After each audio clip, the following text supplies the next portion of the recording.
अस्सलामुअलैकुम स्टूडेंट्स, कैसे हैं आप सब। उम्मीद है सब खैरियत से होंगे।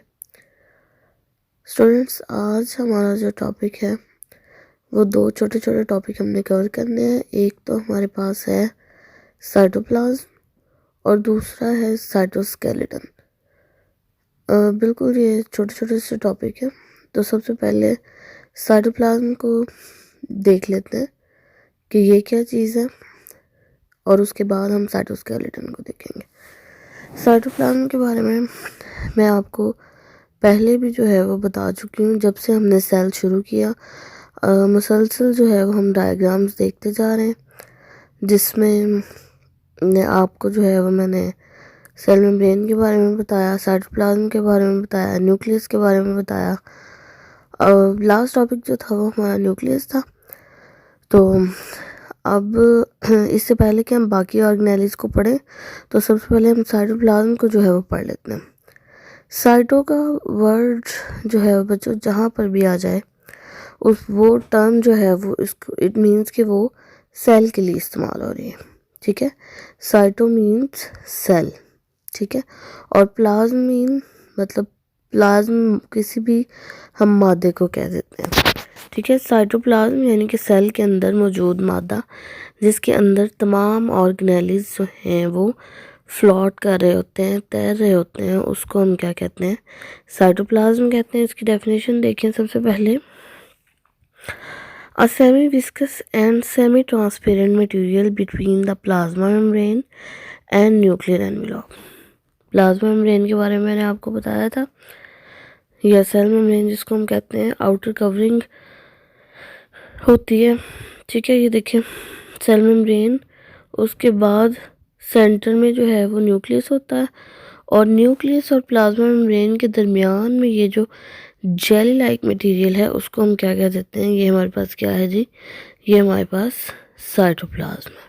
ठीक है, जेली की तरह का मटेरियल होता है। सेमी विस्कस मीन्स कि ये बहुत ज़्यादा गाढ़ा नहीं होता, नीम गाढ़ा होता है, और नीम ट्रांसपेरेंट होता है।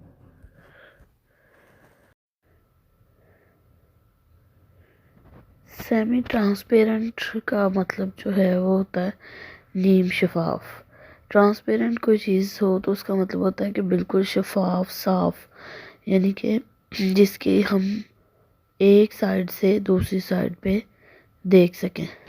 जैसे कि ग्लास होता है, शीशा, बिल्कुल शफाफ, जिसकी एक साइड से जो है वो हम दूसरी साइड पे देख सकते हैं, वो ट्रांसपेरेंट होता है। ठीक है, तो सेमी ट्रांसपेरेंट का मतलब है नीम शफाफ, यानी कि बिल्कुल साफ नहीं है, थोड़ा सा जो है वो नीम, नीम में मतलब आधा आधा। ठीक है, सेमी विस्कस और सेमी ट्रांसपेरेंट मटेरियल होता है।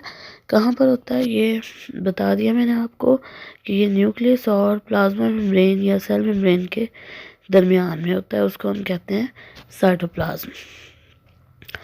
अब ये साइटोप्लाज्म जो है ये इसके अंदर चीज़ें कौन कौन सी होती हैं, कंपोनेंट्स इसके कौन कौन से हैं, अज्जा कौन से हैं। तो इट कंटेन्स वाटर, इसमें जो है वो मेन जो होता है ना, सबसे ज़्यादा मकदार में 70 to 80% वो वाटर होता है। ठीक है, जिसमें बहुत सारे ऑर्गेनिक सब्सटेंसेस जैसे कि प्रोटीन, कार्बोहाइड्रेट्स, लिपिड्स और इनऑर्गेनिक साल्ट्स कम्प्लीटली या मुकम्मल तौर पर और पार्शली या जुज़वी तौर पर जो है वो डिज़ोल्व हुए होते हैं, हल हुए होते हैं। मुकम्मल तौर पर या जुज़वी तौर पर से मुराद है कि कुछ हल हुए हैं और कुछ वैसे ही मौजूद हैं। ठीक है, और चीज़ें कौन कौन सी हैं, दो किस्म की चीज़ें, ऑर्गेनिक सब्सटेंसेस होते हैं और इनऑर्गेनिक होते हैं। ठीक है, ऑर्गेनिक कौन कौन से हैं जी, प्रोटीन है, कार्बोहाइड्रेट्स, लिपिड्स, चिकनाइयाँ वगैरह जो हम इस्तेमाल करते हैं, वो जो हमारी बॉडी के अंदर होती हैं। ठीक है, तो ये मेन चीज़ें जो हैं वो इसके अंदर मौजूद हैं साइटोप्लाज्म के अंदर।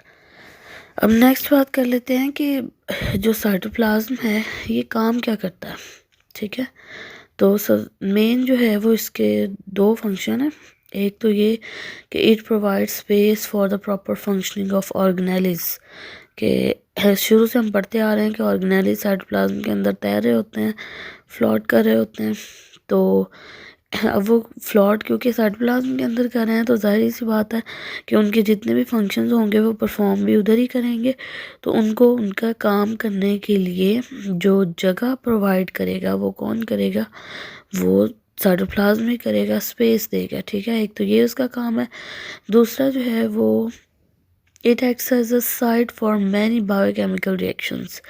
जितने भी रिएक्शंस हो रहे होते हैं सेल के अंदर, उनमें से कह रहे बहुत से रिएक्शंस जो हैं वो साइटोप्लाज्म के अंदर हो रहे होते हैं, जिनके वैसे तो हज़ारों किस्म के रिएक्शन हो रहे हैं सेल के अंदर।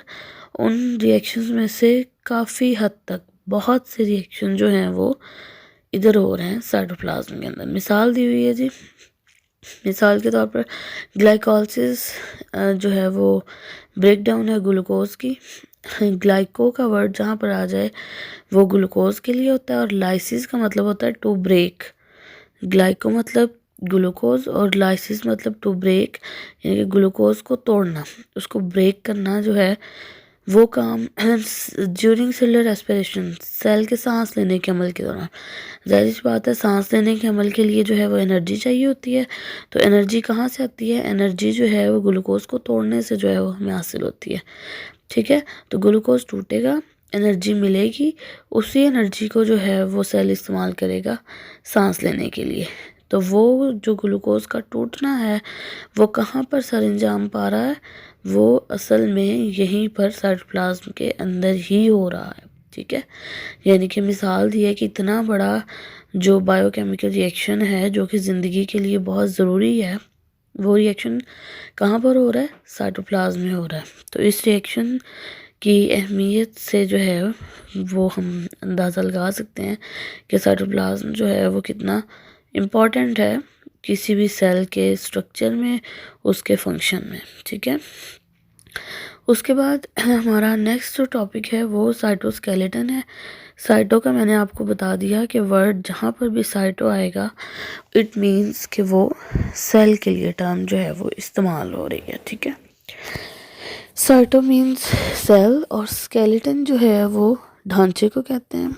जैसे किसी भी ऑर्गेनिज्म का स्केलेटन होता है जो कि उसको खड़े होने में, चलने फिरने में, मूव करने में, शेप चेंज करने में मदद करता है। बिल्कुल उसी तरह सेल का जो है वो एक ढांचा होता है जो कि सेल को जो है वो हरकत करने में, अगर सेल ने शेप अपनी चेंज करनी है तो उसको शेप चेंज करने में, मूव करने में जो है वो हेल्प करता है। तो वो साइटोस्केलेटन है। अब ये देखना है हमने कि ये जो साइटोस्केलेटन है ये असल में है क्या, ये किस चीज़ का जो है वो बना हुआ है।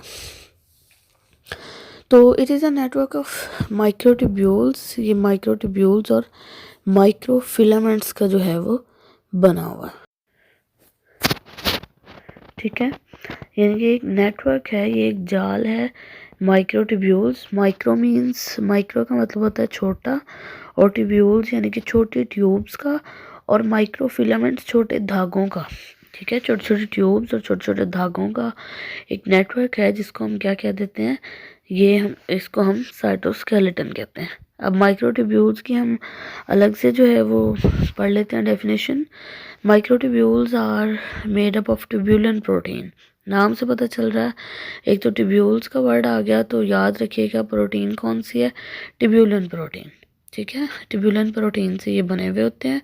और इस्तेमाल किस लिए होते हैं? They are use to hold cells shape. Cell की जो है वो शक्ल बरकरार रखने में इस्तेमाल होता है। ठीक है, जैसे हमारा स्केलेटन जो है वो हमारी बॉडी की शेप को जो है वो होल्ड करता है, कायम रखता है, बिल्कुल उसी तरह माइक्रोट्यूब्यूल्स जो हैं वो हमारे सेल्स के अंदर हमारे सेल की शक्ल को जो है वो बरकरार रखते हैं। ठीक है, इस they are also the major components of cilia and flagella. ये सीलिया और फ्लेजेला का भी एक अहम हिस्सा होते हैं। अब सीलिया क्या है और फ्लेजेला क्या है? सीलिया जो है वो बहुत सारे छोटे छोटे ऑर्गेनिजम्स होते हैं, माइक्रो ऑर्गेनिजम्स, जिनकी बॉडी पर बहुत ही छोटे छोटे जो है वो बालों की तरह के स्ट्रक्चर होते हैं, हेयर लाइक, जिनको हम क्या कहते हैं? सीलिया।